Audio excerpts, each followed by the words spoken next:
Isaiah chapter 46 verses 9 and 10. Isaiah chapter 46 verses 9 and 10.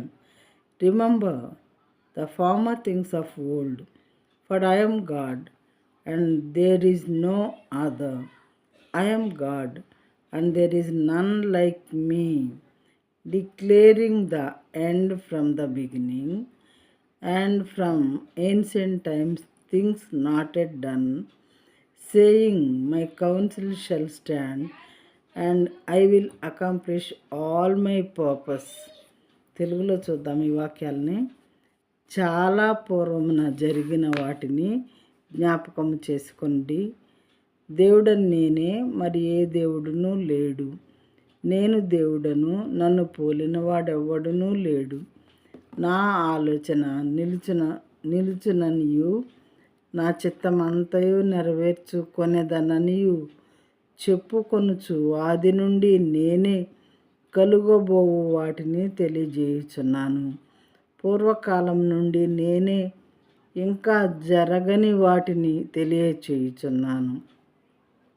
జరగబోయే విషయాలను కూడా దేవుడు రాయించి ఉంచారు. జరిగిపోయినవి, జరుగుతున్నవి సమస్తమైన విషయాలు బైబిల్ గ్రంథంలో మానవాళి పట్ల జరుగుతున్న ప్రతి విషయం కూడా ఇందులో లిఖించబడి ఉన్నది. ప్రియమైన వారలారా, చూడండి, పూర్వకాలం నుండి మరొకసారి వాక్యం చదువుతాను. చాలా పూర్వమున జరిగిన వాటిని జ్ఞాపకం చేసుకోండి. దేవుడను నేనే, మరి ఏ దేవుడును లేడు. నేను దేవుడను, నన్ను పోలిన వాడెవ్వడునూ లేడు. ఈ రకంగా ఎవరైనా చెప్పారా? ఆలోచించాలి మనం. నా ఆలోచన నిలుచుననియు, నా చిత్తమంతయు నెరవేర్చుకొనేదననియు చెప్పుకొనుచు ఆది నుండి నేనే కలుగబోవు వాటిని తెలియజేయుచున్నాను. పూర్వకాలం నుండి నేనే ఇంకనూ జరగని వాటిని తెలియచేయుచున్నాను.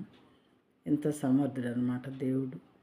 దేవుడు అని పిలువబడటానికి మరి కలిగినటువంటి అన్ని లక్షణాలు పుష్కలంగా ఈయనలో కనిపిస్తూ ఉన్నాయి.